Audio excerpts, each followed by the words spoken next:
ní ẹnu jẹta lọ́kàn jáde ní bàbá ní ilé kéwú kan bẹ tí ọkọ̀ síbi kíní máa ń bá wù kíní kan gbá wo fàṣíkínà ó ti wí lẹ́nu rẹ̀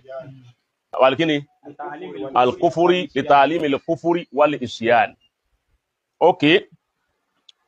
kò síbi kan ilé kéwú kan tí tààlímù wà ń bi ó kọ́ rẹ̀ tó ju Markaz náà lọ litalimi al-arabi al-islami wọ́n wá litalimi al-kufuri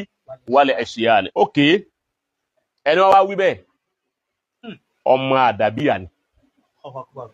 náà lẹ́ni ó sọ bẹ́ẹ̀. Ok, kí lórí lọ́bẹ̀ tí wàrú ọwọ́ tí ṣe àrí wípé Mrs. alábẹ́ àṣásí òun lọ́lọ́ gbéṣẹ́ fún òun pé ó rí pé àwọn akẹrin tí ń lálà sí òun ń gbà owó rẹ̀ bá wa gbé ojú wọn kú àtẹnu wọn kú lára òun wọ́n fi kinní kan disturb wọn wọn ni wọ́n wà kọjú sí wọn ò ní kọjú sóhun mọ́ nígbà tí ipa tiẹ̀ ti pin lòun náà bá bẹ́ jáde obìnrin rán ọkùnrin ń sẹ́ ayé yìí mà ti bàjẹ́ gan o obìnrin ó wá rán ọkùnrin ń sẹ́ pé kó lọ lè dìgbò lu Markaz. Ok, òun náà sì bẹ̀rẹ̀ sẹ́nà ìsìn bá hasa àṣìkáhà faqala lahu rasul naqatullahi fasukuyaha. Ok, ńgbọ́ wá di wípé ó wá dìde rú ẹ̀ ma wá dúpẹ́ lọ́dọ̀ Ọlọ́run. Alhamdulillah. Kí la fi dúpẹ́ ni wípé ọ̀kan nínú ọmọ ìyá wa tó jẹ́ àdàbíyà Alfa Kamil al-Adabi ó wá jáde. Ó wá jáde wípé tọ̀ ọ̀rọ̀ tẹ́ rí ní tí àfáà yìí sọ yìí o kí kò sọ́ǹbì á fún àdàbíyà o ó sọ́ǹbì á fún ààrẹ ọsọ ń bí á fún bàbá rẹ̀ ọsọ ń bí á fún yẹ àtàwọn fámílì ẹ̀ ọsọ ń bí á fún àdàbíyà ńgbà tí wọ́n mọ̀ wípé ẹ̀wọ̀n nǹkan tá ń pè ní insọ́ọ̀fù nù ni al-insọ́ọ̀fù bọ́ ọ bá fẹ́ báyàn jà ó ti bá orí wípé alalahak iná lọ wà fi halatil ghadabi wa ridha bọ́ ọ bá yọnu sí yàn yọnu sí lérí òdodo bọ́ ọ bá fẹ́ yàn fẹ́ nítorí òdodo ni má fẹ́ yàn nítorí irọ́ bọ́ bá sì báyàn jà bá jà nítorí òdodo má bá jà nítorí irọ́. Bí ọmọ kan bá ti wá jáde tí ń jẹ́ àdàbíyà tó bá ti sọ̀rọ̀ sí Markaz àwọn Markaz yóò jáde àwọn náà fẹ́ sọ̀rọ̀ padà sí àdàbíyà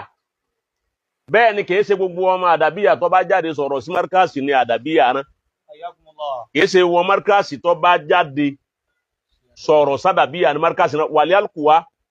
Markaz ò ní rán ẹnìkan pé lọ àtàkì ilé kéwù kan àbá àfà kan ọgbọ́ àbá Kamilu jẹ́ àmà wípé àdàbíyà náà ò ní rán ẹnìkan lọ àtàkì ilé kéwù kan àbá àfà kan ṣe àmà wípé irú eléyìí dáa púpọ̀ kódà yìí máa bomi tútù sọ́kàn èèyàn tí èèyàn bá rí rẹ̀ so èèyàn láti bomi tútù sọ́kàn gbogbo Markaz tí bá ń wípé òun fẹ́ dá èsì padà fún ọmọ náà wọ́n dákun kọ́ má dé sí padà kún wo ti ọmọlábí ọmọlúàbí tó sọ̀rọ̀ wọ́n má wo ti ọmọ núhù bí tó sọ̀rọ̀ ọgbọ́ ọmọlúàbí àtọmọ núhàbí ìyàtọ̀ bẹ láàrin wọn ọmọlúàbí ọmọlúùbí ọmọ tí lúùbí òun lọmọlúàbí ọmọ tí góòlì bí ọmọ núhàbí ni ọmọ tí ànábì núhàbí tó padà parẹ́ bọ́mọ núhàbí bá wá sọ̀rọ̀ téèyàn fi parẹ́ ọmọlúàbí ti tún ọ̀rọ̀ náà sí so èyí òun ni a sọ fún ọmọ Markaz pé ẹ dákun ẹlẹ́ẹ̀kejì ọmọ Markaz ká tún kìlọ̀ fún wa kí ọmọ Markaz kan má dìde on behalf wípé òun nífẹ̀ẹ́ bàbá Lágége láti àtáàkì ilé kéwú kan ní first má lo first attack ilé kéwú kan ẹ rí pé gbogbo ìjà tí mo jà láyé èsì ní gbogbo ẹ̀ kò séyìí tí mo dìídì àtàkì èmi máa fèsì ni tẹ́yìn bá wo tracy pé irú èyí tá à ń sọ lọ́wọ́ yìí náà nísìnyí ti yá yìí nísìnyí nígbà bàbá Lágége ọ̀sẹ̀ ọ́ bàbá Lágége òde tọ́ rẹ̀ bàbá ń bá tiẹ̀ lọ ni kò sí ń tọ́da yìí pọ̀ kò sí ẹ̀ nínú bàbá Lágége ò ní nọ́mbà rẹ̀ ò ní nọ́mbà wọn ẹ̀ yìí pàdé ó sì dìídì lọ gbé mọ́tò rẹ̀ ó sì bírèkì ó sì fẹ́ẹ̀lì bírèkì ara rẹ̀ ó ti bá ọ wá lè yíwọ́ sí ọ̀nà express kí má tó ọ lọ ọ wá lè yíwọ́ sí markaz kọ́ ọ̀fẹ́ kan yíwọ́ sí express kí má tó ọ pa ọ gan ọ dáa ju bí o mérí léhùn lọ. àwa àti ẹ̀yin nǹkan kò sì pa wá pọ̀ kọ́ fi lè hun ẹ̀hún rọ́lé wa lérí so irú ẹ̀ òun lélẹ́yìí Ọlọ́run má jẹ́ kí markaz ó bàjẹ́ má jẹ́ àdàbíyà náà bàjẹ́ alibarika la Muhammad kódà tá a sùnmùra àwọn ńláwà ni kódà agbárí gidoma àkọ́dà àwọn kéwulé Ọlọ́run má jẹ́ kó bàjẹ́ inú kọ́dà làwọn náà ń bẹ àti inú kọ́ bàjẹ́ Ọlọ́run níjọ́ bàjẹ́ bí irú èyí wọn bá ń wá irú tábà Kamilu irú ẹ̀ bá ń wá bẹ́ẹ̀